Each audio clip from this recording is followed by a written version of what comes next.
Have you ever had a hallucination? Yeah, I remember during my first episode, I thought I could talk to my father through my computer. I could hear his voice very clearly just having a conversation with me, and the computer screen was completely blank. My boyfriend was the one who had to tell me to like step away because there was nothing there. It can be pretty scary. Dysh, dysh, dysh.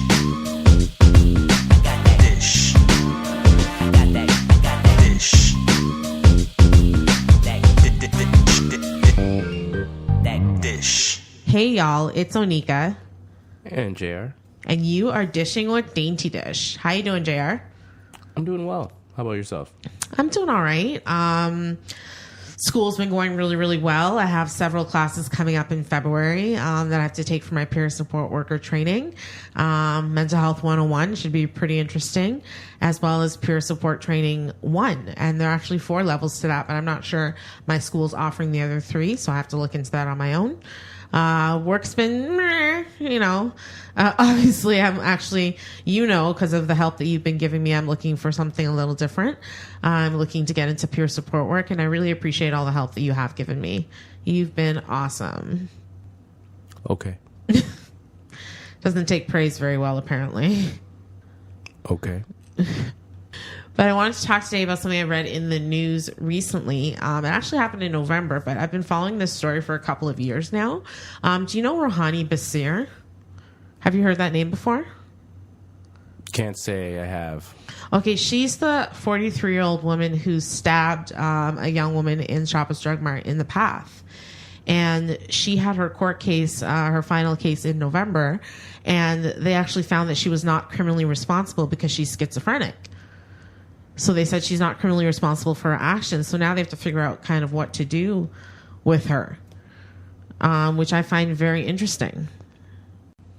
Okay. It's just funny that they highlight in the news incidences of, where mental health is involved. They've been, as I said, I've been following this story for a couple of years now. They've been featured in Toronto Life. It was in the Star. It was kind of all over the place during the time that it happened. And now the big uproar is that after stabbing this woman, she's considered, because of her mental illness, not criminally responsible. So they have to kind of figure out where to put her. I think she currently resides at CAMH. I didn't even know they held people that had criminal pasts at CAMH, so that was interesting to read about. But I don't know. Should she be held criminally responsible? I think a jury of her peers has said she shouldn't be, so, I mean, that's not the question. I'm not... things like this have happened in the past. I mean, I don't know if you remember the Greyhound incident with I think his name was Vince Lee or something like that, where he was listed as not criminally responsible for like decapitating a dude. So I mean, things like this happen. I mean, if you're saying someone's not criminally responsible, they're not criminally responsible. The next step is to get them help in an institution, figure things out. I mean, I don't know enough about schizophrenia or any human psychology to even know what the next step is. I mean, clearly she's been in. You just said she's been at CAMH. Yeah, they're keeping her right now at CAMH. I mean that right now. In that situation, she is not a danger to society. So I mean that. Right now, in the immediate future, I mean that they're doing what's necessary. I mean, we don't know what was going on with her during that period of time, and it's been deemed that she is not responsible. So I mean, we got to deal with she that. wasn't. She was a medic. We got to deal with it. Like live with it. I mean, I don't know what to say. Things like this happen all the time. I mean. I don't know. There was an incident. I don't know who it was, but there was one in BC where a gentleman shot his landlord. I mean, and he was not criminally responsible. Was he schizophrenic? Yep. Okay. Yeah. Yeah, she was not medicated at the time. And it was funny. Her family is very religious. I can't remember what culture they come from. It's one of the Indian cultures. But they were very religious, and they didn't believe in the whole concept of medication. And if you look at like just the history of schizophrenia, which I kind of read a little bit about recently, prior to the 20th century, it was seen as something that God gave you as a punishment, and that the devil, was somehow involved. I mean, you're looking at that from one religious perspective. Mm-hmm. Christianity, for sure. Okay, I just want you to clarify. Yeah. I mean, and hey, I mean, we also thought the Earth was flat. We thought that there's a period where black people were thought as an inferior. I mean, so there's things that we've thought throughout human history and evolution that at a later date we recognize that they're just not correct. So once we recognize they're not correct, once we start to rectify them, we get to look back and say that was really dumb what we used to believe in. So, I mean, we've come a long way. I mean, I can't sit back and really, I don't know what the word is. Maybe like I want to make is demify a word? Demonize. Demonize. There we go. I want to demonize people. Demify. Demify. Words. It didn't even sound right in my mind. That's called neologism. See, you're being condescending. Demonize people for their thoughts and their actions in the past, if they're somewhat logical. Like, that is a logical thought. That the devil... Absolutely. If you look at the time period of the people, of like, the whole people, like, we think... Ancient times, we communicate. That's how... No, as people, we communicate, we think, and we've grown over time to the point where we can communicate at the highest of levels today. But go back 100 years, 1,000 years, 2,000 years, 5,000 years. Come on, let's be real. Like that, at that period of time, that was logical thinking. If you don't fit the norms, you're a sorcerer. You're a sorcerer. You're a witch. You're whatever. Like that. It may not be so politically correct to say that, but I mean that was a logical way of thinking at that point in time.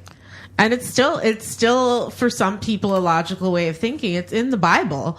Like there was a verse that I read from 1 Samuel, and it was about Saul saying that God had taken his spirit out of him and put the devil in him, and that David had to play a harp to soothe and calm him. So even in the Bible, there's references to schizophrenia and treatment of schizophrenia. I don't know. You're referencing a book that was written over 2,000 years ago that people still reference. No. I'm not saying that. I'm just saying you're referencing something that was written 2,000 years ago. Understand, it's 2,000 years ago logic. That's all. That's all I'm trying to point out. Mm-hmm.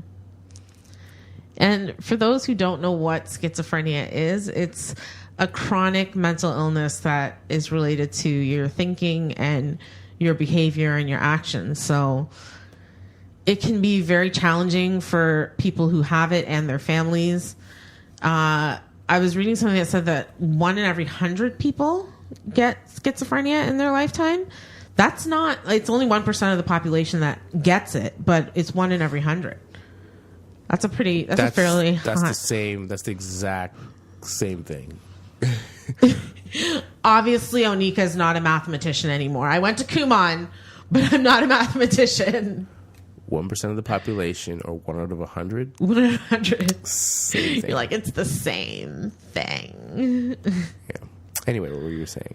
No, but then there's facts that say that if you have schizophrenia in your family, either like a close relative, like a father, a mother, a sister, a brother, etc., you're 10% more likely to get it. And in twins, it's 40 to 65% your twin is likely to get it. I actually read a book a long time ago, and I'm reading it again right now, called, what's it called? I Know This Much Is True by Wally Lamb. And in it, the one brother is schizophrenic and the other brother is not. And it's kind of his journey through his past, his family's past, and his past about going through having this brother with schizophrenia and having to take care of him. You know, having to be there for him and accept him for exactly who he is with all of his challenges. Because he was, I don't think in the book he's medicated, but it's been years since I've read it. But I thought I'd pick it up again and read it one more time. But it's just really interesting when there's a family member that has schizophrenia and, you know, what's the family to do? You know, what are they, how can they help? I don't even, before you get into that, I think that from my understanding, schizophrenia is just a broad term to describe, I think, 4 or 5 other subtypes, or is that like, yeah, is there's is that historical? Is that no, not that's now? true. It's there are several forms of schizophrenia. So there's catatonic schizophrenia, which has to do with movement, and catatonia, where you're moving way too much or you're not moving at all. Then there's paranoid schizophrenia, which is what most people tend to have, where you think someone's out to get you, or, you know, someone's after you, be it aliens or someone in society or someone you know. Then there's what was the other one? Like there's kind of like one called like undefined schizophrenia, where you have symptoms of the different types of schizophrenia, but they haven't exactly diagnosed you with what you have.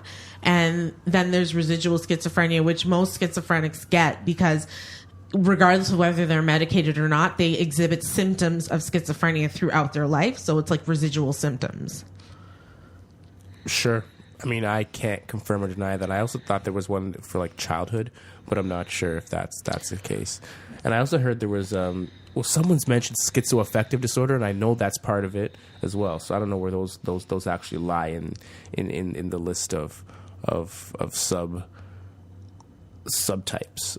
With childhood schizophrenia, it's usually diagnosed before the age of 12, but it's not very, very common. Oh no, I'm just saying. That's not what I was saying. I'm saying that I was talking about there's different subtypes of schizophrenia. Mm-hmm. So regardless of if it's common or not, it's still a subtype. Yeah, that's what I'm talking about. I'm not sure where that where you went with that. No, I was just making mention that though it is a subtype, it's not a very common form of schizophrenia. Not as common as the ones that I listed before. And schizoaffective, from what I understand of that, and I could be wrong because I've met someone in hospital who has schizoaffective, and they tried to explain it to me, and their explanation was you hear voices, command voices, but instead of listening to what they tell you to do, you just kind of ignore them, and you try to kind of blank them out, but they're still constantly always there. So it's kind of I don't want to say lesser form of schizophrenia, but it's a milder form of schizophrenia.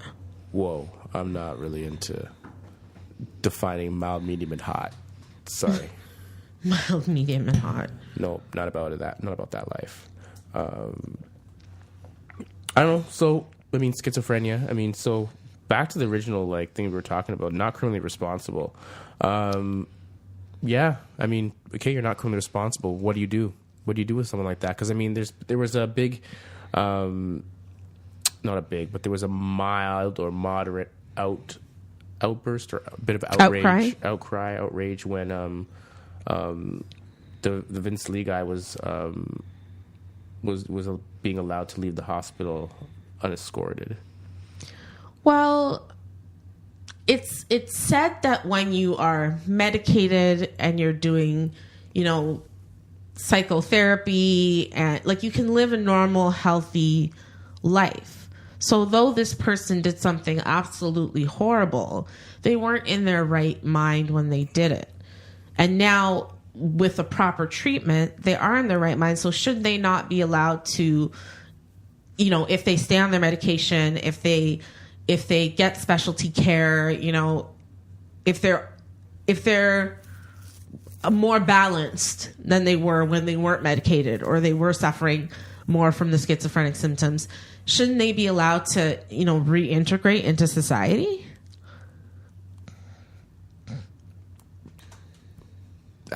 That's not something that I can, a question that I can answer. I don't know enough about how if you miss one dose of medication, do you immediately slip back into a state where you are no longer in control? Like, there's a bunch of questions that you'd have to answer before you can kind of really give a definitive answer on whether or not you're okay with something like this. You also have to look at, you're also looking at, is it greater good, or are you looking at the family that might have had someone taken away from them? How do they feel? How does it affect them? Or are you only looking at the greater good of society? Like, what? I don't know. It's a really deep question. I mean, because if you're asking me if someone hurt someone in my family, would I want them to be punished for it? Absolutely. And now, if you're saying that this person they weren't criminally responsible when they were committing the act, but they're responsible now, can we hold them criminally responsible for that act now? Like, there's a bunch of things that if I was affected directly, I would, the way I would feel. But then as someone who right now is not directly affected, I have to look at it and say, okay, this person wasn't responsible during the act.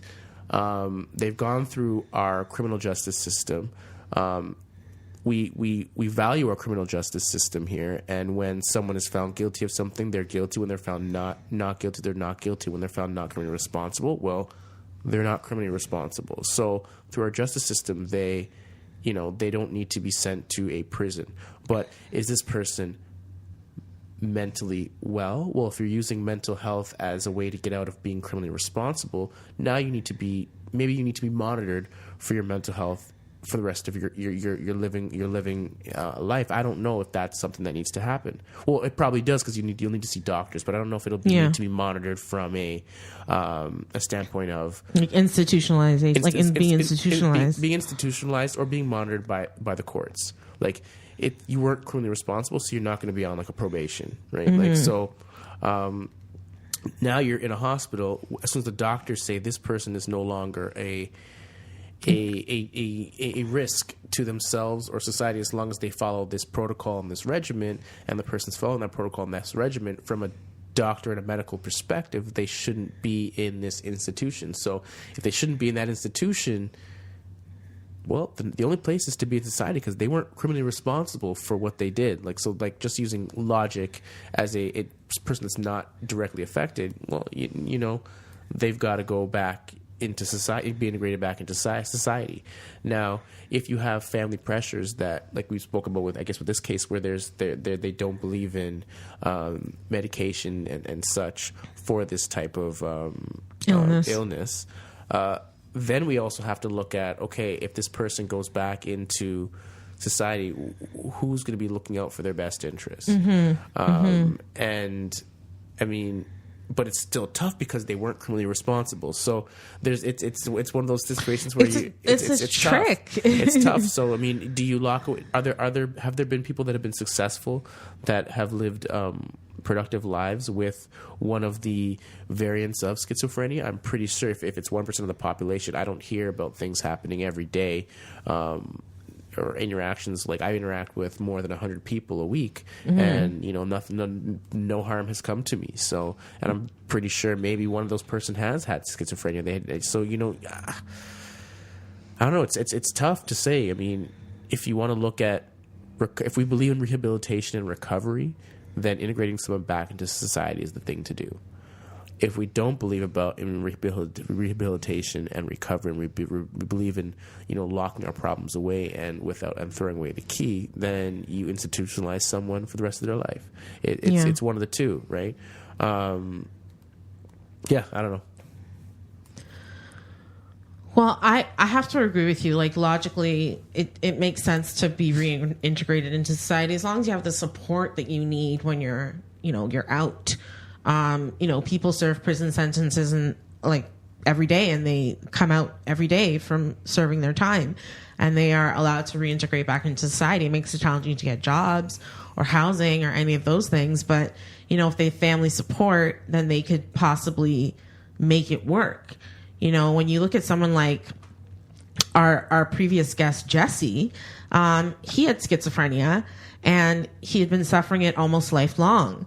And he's on a medical regimen that allows him to become a peer support worker, deal with day-to-day stresses, he's come off the drugs that he previously was on as a teenager to ensure that, psychotic episodes don't happen, and he grew up in a space where the people around him, his mother, his father, his sister, were very supportive of him during the time he was going through his episodes. So when you have that level of support that like Jesse had, you can see how being able to live with schizophrenia is a lot easier. But without that support, what are you going to do? Absolutely. I agree with you there. What are you going to do? I don't know. Can you hold the family criminally responsible? I wish you could. When I think of the Bisesar, I don't know if I'm pronouncing the name right, Beisar. When I think of that case and the family just completely ignoring their daughter's mental health, she was 43 when this happened. So she'd probably been living with this, and they say onset for schizophrenia is between 16 and 30 years old. So she'd probably been living with this for a while, and they did nothing. All they could say was that she was a very good girl and she worked very hard. And that was their only response to the media when the media asked them, like, did you know? Like, did you see this coming? Did you see signs? Was there anything that you could recognize in her that would lead you to believe she could do something, so terrible? And they didn't have an answer. They didn't, according to the Toronto Life article I read, they didn't have an answer. They just simply said she was a very good girl. And maybe she was. I mean, you can't. Maybe there weren't signs. You never know. I don't know the case. I have no idea whether she had schizophrenia for years or if this was just later.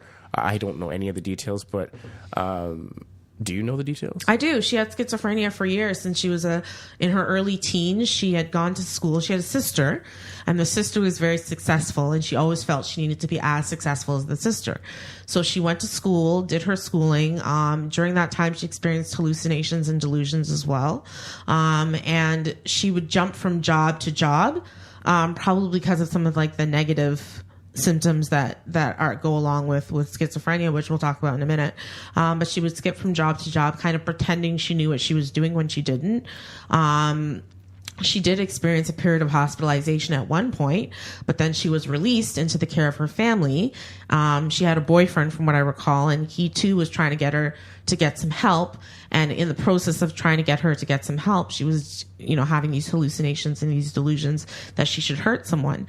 So she walked out of her front door one morning, went to the Shoppers Drug Mart, and they have the videotape of this. They showed the videotape. She stabbed this woman named Rosemary Journer and just walked out. And I think when they tried to interview her, she was just in a catatonic state.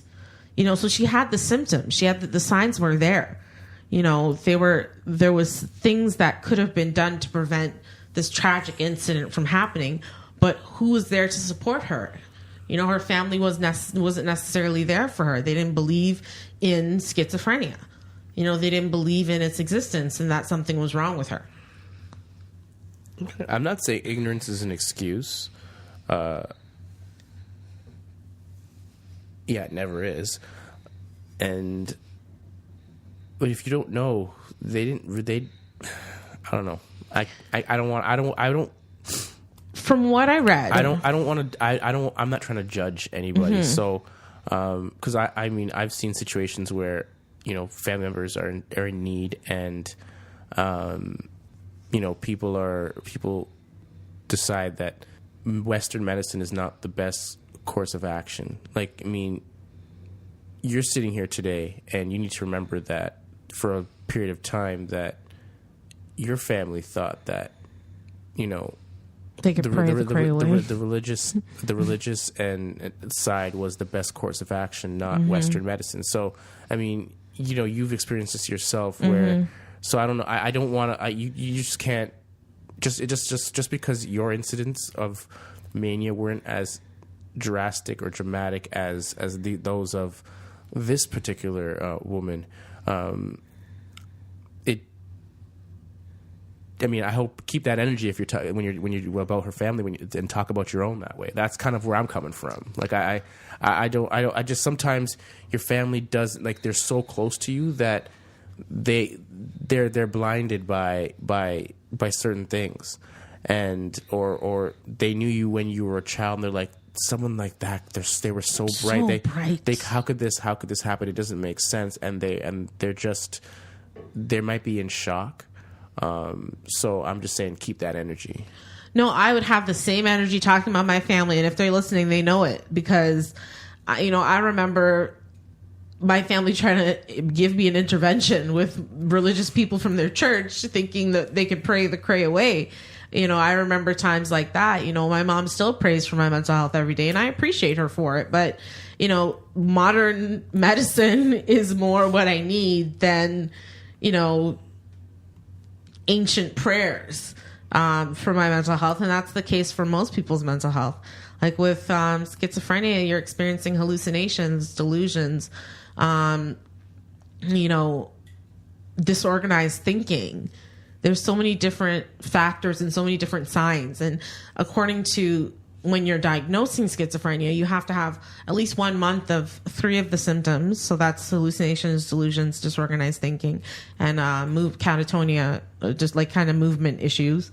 And it has to present also for 6 months, like constant, persistent, symptoms. And they're treating the symptoms because they don't know the cause of it. Nobody knows the cause of schizophrenia. Mm-hmm. Similar to bipolar. Like, nobody knows where it comes from. We know it's a chemical imbalance. We know all that stuff. And we know it's related to genes and your environment, but nobody knows what specifically is the cause.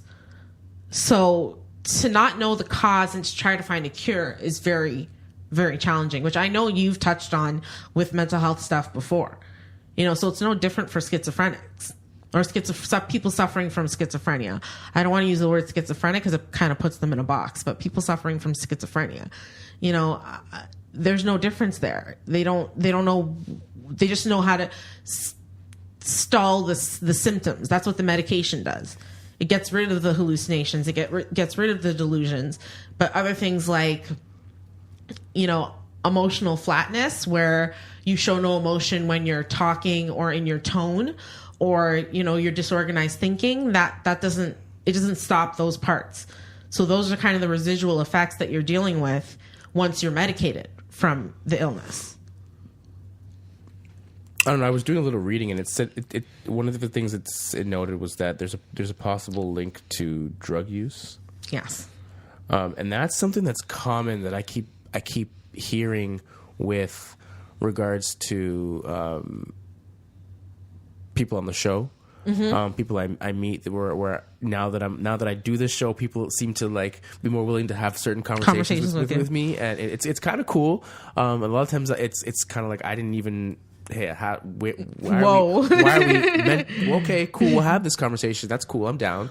But one thing I'm noticing is that the common thread is that there's a lot of drug use from the big early years, like teen years, preteen years, finding that it numbs pain, it just numbs you to life, wanting to escape, and then over years, because I guess during those years, you're really developing your mind and your body and everything, and so a lot of those drugs, I guess, may suppress that, delay things, speed up things, whatever the drugs do.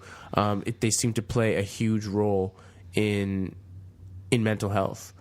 So maybe we need to get back on that. Kids, don't do drugs. Like, we're opening up. We're saying, marijuana is socially acceptable here in Canada now, and I mean, yeah, I'm cool with that. But you shouldn't be smoking pot if you're under like 21, really. Like, right? Like, because that could you're adding to different feelings. I know, like, you might feel anxiety, and you might blow that through the roof by just smoking a little pot. Like, that's that. So I mean, maybe we should start looking at. We know that something in common with mental health is drug use. Yes. Excessive drug use. So maybe we need to.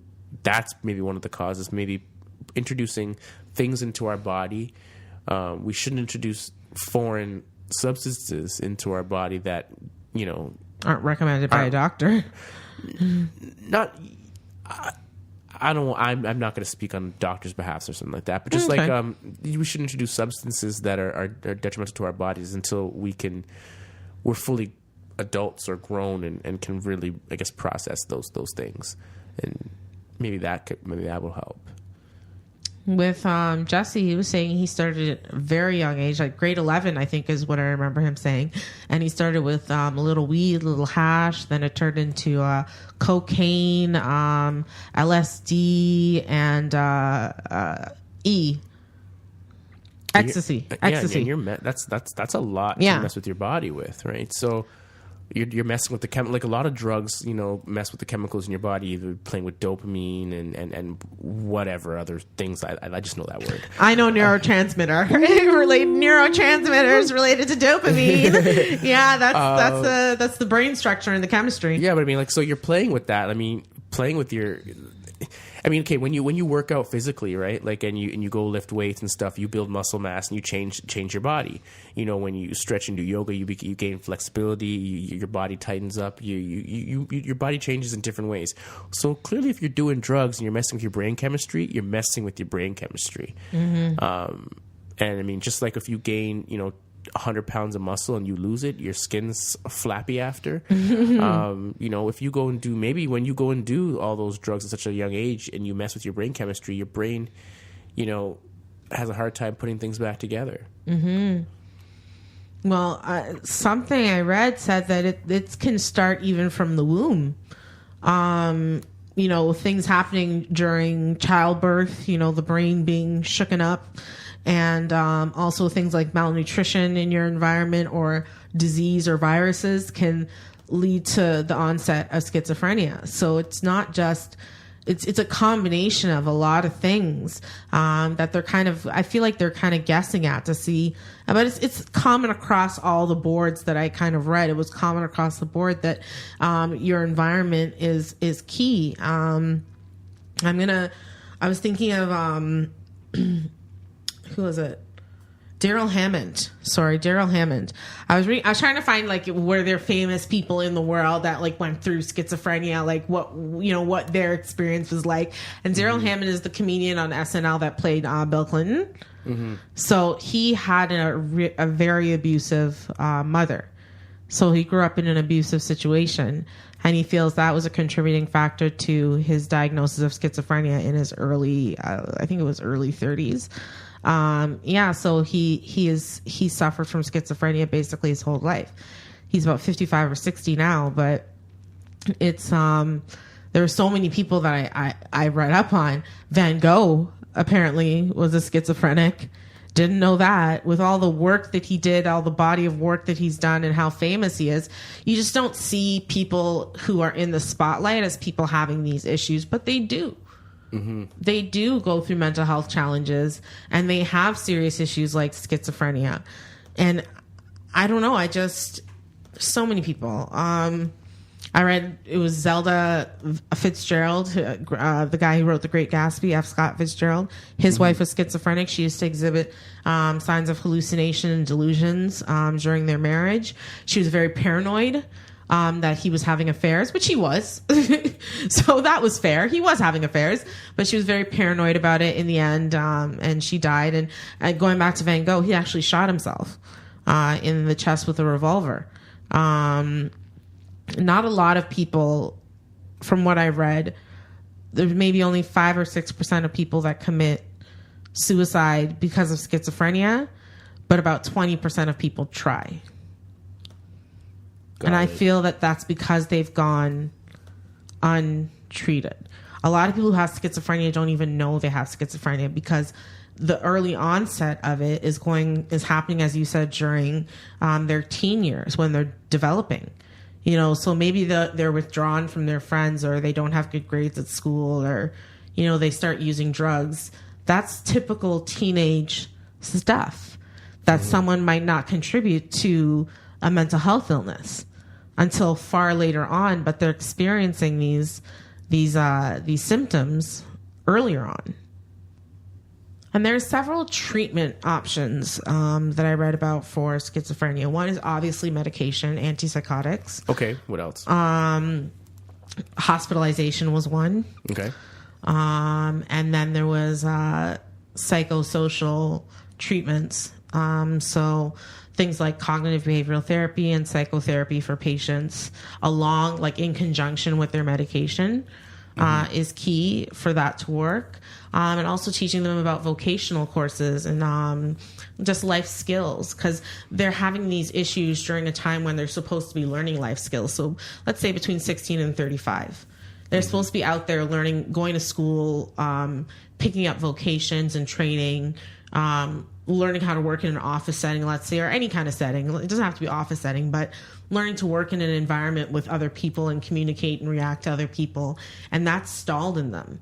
That's not there for them. So if we have an opportunity to teach them, more vocational courses and also, help them develop their social skills, that could be a great benefit to people with schizophrenia.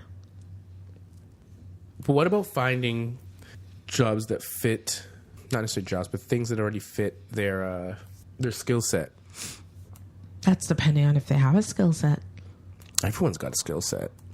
They might not know what theirs is because they've been going through this journey of schizophrenia for so long. They might not. That's the kind of the whole point, trying to figure out what they can do and putting them in positions where they can actually do it. But I mean, everyone has a fundamental skill set that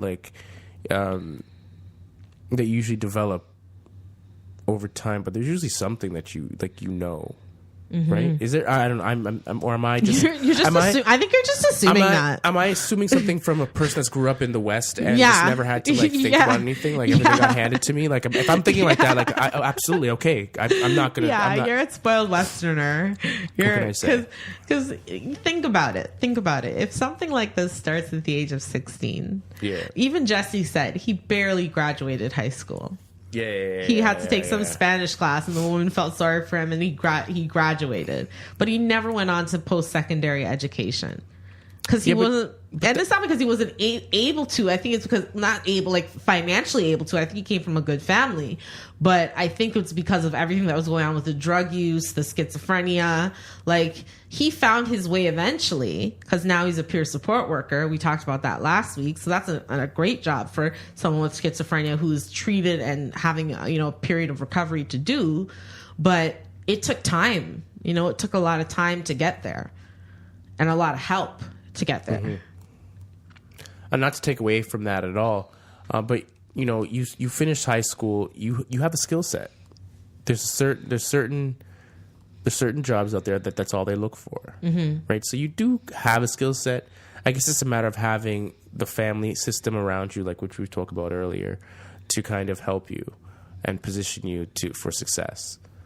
Like there's things that you can do with a high school education where you can have a great fulfilling life and career, and there's things that you can go to college or university for and also have a fulfilling life. But there's sometimes those aren't necessary for you, and some people shouldn't go.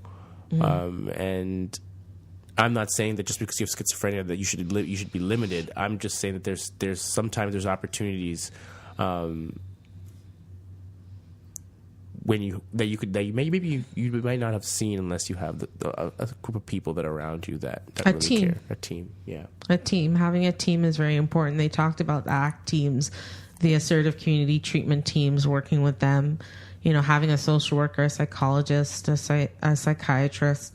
All of these elements are very important to the growth of someone who has schizophrenia.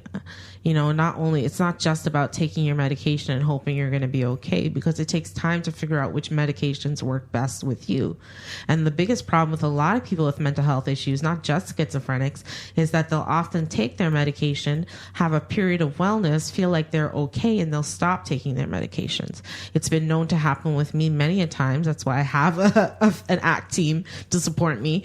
But this often happens with people with schizophrenia. The voices go away, they think they're okay, and they stop taking their medication. So there's that challenge, overcoming that challenge, letting them know, having, a sense of awareness that, listen, drugs cause me to be a way, a certain way. This medication causes me to feel better. I should be taking this medication every day, lifelong, with periods of testing to ensure that it's actually working. But some people don't see it that way. A lot of people don't see it that way. what are you going to do? Mandate that once you've been diagnosed with some sort of mental illness that you have to, go to the doctor, make it mandated that you must seek help? Like, is that where we're going? No, absolutely not. Where I was going with it is that you have to kind of advocate for yourself. Like, you have to make sure you're doing the things that you need to do to stay healthy. Like, it's about, being determined to be in a better place than you are. But haven't we just discussed that there's people in different spaces, different places, and sometimes you might even be in denial, or you might not be ready to accept your mental illness? Because how long did it take you to really truly accept? 7 years. Okay, so I mean, everybody's different, but we know that on the scale that 7 years is one of the dots on the when we're plotting this journey. Yeah, when we're plotting this curve, this bell curve, we know that 7 years is one of the dots. We don't know if it's at the beginning, and we don't know if it's in the middle. We don't know if it's at the end. Like, we have no idea. But it's a dot on there, and that's a long time. It is. I found, like, once I got to my 30s, I started recognizing, okay, Onika, you're like really fucking up with your mental health here. You got to do something about this. You can't keep living this way every year in the hospital, et cetera, et cetera. Like, this is not a good look. So, like, around the age of 30 is when I kind of reached my, like, point of, realization. And I don't know if that's the case for people with schizophrenia. I know they do. I would hope, that they do reach some kind of realization that medication and psychotherapy and community involvement and family education is very important to getting them to where they need to be. Because that's another thing that's key. Educating families. If Miss Bisesar's family was educated on her mental health, and on her diagnosis of schizophrenia, had there not been a long wait period for the diagnosis, and they'd understood what was going on with their daughter, then perhaps she could have gotten the help she needed a lot sooner and a lot earlier. So family education is one of the factors, I think, in the recovery of, someone suffering from schizophrenia. I don't know. I don't really know enough. All I know is from what I've briefly read from Jesse and what we see in the media and in the movies and stuff. And I don't know. It's a tough condition. Back to, like, the original conversation about being criminally responsible. If you're not criminally responsible, then ultimately the goal is to integrate you back into society. That's the ultimate goal. And whatever needs to be done to do that safely needs to be done. And I think maybe we have to look at building support systems. So more, just make awareness, educate families about, moving away from this notion that mental illness is religious based, and look at it more as medical. So, yeah. But ultimately, I think, to answer the original question, I think the ultimate goal is to, if someone is deemed not criminally responsible for their actions, then the goal is to ultimately integrate them back into society. Before we sign off, I want to talk about a couple of myths surrounding schizophrenia. Number one, it is not multiple personality disorder. It's not the same thing. People often mistake, because of the whole Jekyll and Hyde storyline, that people with schizophrenia have split personalities. They don't. Schizo doesn't mean split. It's a Greek word. Phrena's mind. It's a loss of reality, a split from reality, not a different personality person that you become. So that's one of the myths surrounding schizophrenia that is very common today. And another one, though we did talk about Rohinie Bisesar today, is that most schizophrenics are violent. In actuality, they are not. They're more of a danger to themselves than they are to others. I worry about this because I have a friend that I know who is schizophrenic and they're untreated. And I will admit freely that when I see them in their condition, I'm on pins and needles myself, thinking, are they going to get violent? Is something going to happen to me? Are they going to do something? But, that's just our own personal biases and fears. So for the most part, they are not violent people. But if you do know someone who is suffering from schizophrenia, the best thing to do is to get them some help. Do whatever you need to do, take whatever measures you need to take to get them the help that they need. Contacting the police if you need to, calling 911 or getting them to a local hospital for proper treatment and diagnosis would be great. Also realizing that their hallucinations and delusions to them are real. They're really happening in their minds. They're a real construct of a reality that they have. And it's important to be respectful of that, of what they're going through. And just talking about it too, having a conversation about schizophrenia and mental health is key. So as I said, if you do know someone with schizophrenia, getting them help is key. We've talked about the myths. We've talked about, we talked about a lot today, actually, related to schizophrenia. I think we had a great conversation. So with that said, I'm going to end the show. That has been the dish of the day. JR, please let them know how they can reach us. Yeah, most definitely. You can reach us at dysh, dysh, at daintydysh.com. That's DAINTYDYSH. You can check Onika out on her website, onikadainty.com. Thank you so much for listening. If you're listening to us on Apple Podcasts, give us a 5. You deserve a 5. Thank you so much, and subscribe. If you're listening to us on YouTube, give us a like and a subscribe. If you're listening to us on SoundCloud, thank you so much. That is it for me. I want you to have a wonderful week. And Onika, anything else? Like I said, that has been the dish of the day, and I hope y'all have yourselves a very, very, very happy hump day.